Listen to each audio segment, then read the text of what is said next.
Hello everyone, আসসালামু আলাইকুম। আমি আজকে আপনাদের সাথে আমার মর্নিং ব্লগটা শেয়ার করব। সকাল থেকে দুপুর পর্যন্ত কী করি সেটাই শেয়ার করব। তো আশা করি আপনারা আমার সম্পূর্ণ ব্লগটা দেখবেন। আমি আহামরি কোনো কাজ করি না, সামান্য টুকিটাকি যাই করি সেটাই শেয়ার করব। প্রথমে ঘুম থেকে উঠে চিয়া সিড খেয়ে নিই। আর চিয়া সিড আমাদের শরীরের জন্য খুবই উপকারী। বিশেষ করে কারো যদি কোষ্ঠকাঠিন্য সমস্যা থাকে তাহলে সেটা খুব তাড়াতাড়ি দূর করে। এরপর চিয়া সিড খেয়ে চলে যায় স্কিন কেয়ার করার জন্য। প্রথমে একটি ময়শ্চারাইজার ইউজ করব। আমি কিন্তু সকালবেলা ঘুম থেকে উঠে ফেস ওয়াশ ইউজ করি না, আমি শুধু নর্মাল পানি দিয়ে মুখটা ধুয়ে নিই। এরপর ময়শ্চারাইজার ইউজ করে তারপর সানস্ক্রিন ইউজ করি। এখানে আমি ইনসে সানস্ক্রিনটা ইউজ করি, এটা আমার অনেক পছন্দ একটা সানস্ক্রিন। আর আমাদের সকলের উচিত যে স্কিন কেয়ারে আমরা অন্য কোনো প্রোডাক্ট রাখি বা না রাখি, সানস্ক্রিনটা অবশ্যই রাখতে হবে। তা না হলেও অল্প বয়সে আমাদের স্কিনের রোদে পুড়ে স্কিন পুরো ড্যামেজ হয়ে যাবে এবং মেস্তা হওয়ার প্রবণতাও বেড়ে যায়। তাই আপনারা যদি স্কিনের প্রতি সামান্য পরিমাণে সচেতন হন তাহলে অবশ্যই সানস্ক্রিন ইউজ করবেন। এরপর চলে গেলাম সকালবেলা ব্রেকফাস্ট করতে।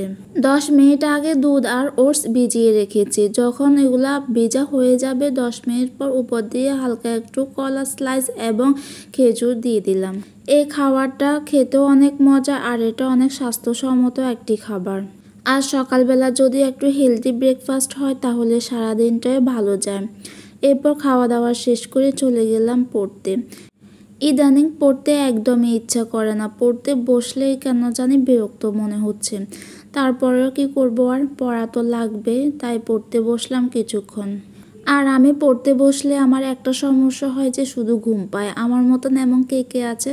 এই তো পাখিবাজি পড়াশোনা শেষ করে এরপর এক স্লাইস পেঁপে এবং একটা আমড়া খেয়ে নিলাম। পেঁপে আর আমড়া দুটোটা কিন্তু আমাদের গাছের ছিল।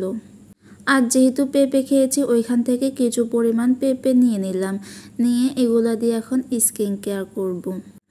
এখানে একটু পেঁপে নিয়ে নিলাম, তার মধ্যে দিয়ে দিলাম 2 চামচ পরিমাণে মসুরের ডালের গুঁড়ো। আমি মসুরের ডালগুলো শুকিয়ে গুঁড়ো করে নিয়েছি। এরপর সামান্য একটু মধু দিয়ে দিব।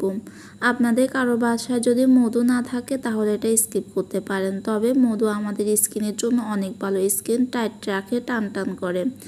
এরপর দিয়ে দিলাম কাঁচা দুধ, দিয়ে সবগুলো ভালো করে মিক্স করে নেব। মসুরের ডাল আমাদের মুখের কালো দাগ দূর করে এবং যত গভীর কালো দাগই হোক না কেন সেটাকে হালকা করে ফেলে। আর পেঁপে আমাদের স্কিন টান টান রাখে, স্কিন নরম ও সফট করে।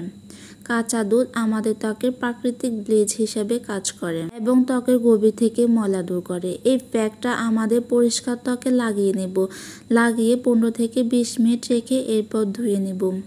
আর এই প্যাকটা অনেক উপকারী একটা প্যাক, আপনারা এটা একবার ইউজ করবেন, এরপর দেখবেন আপনাদের স্কিন কতটা পরিবর্তন হয়েছে।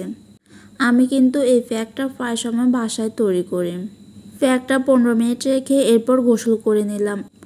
এই তো আমার ব্লগটা আজকের মতন এখানে শেষ করলাম। ভালো লাগলে অবশ্যই লাইক কমেন্ট শেয়ার করবেন।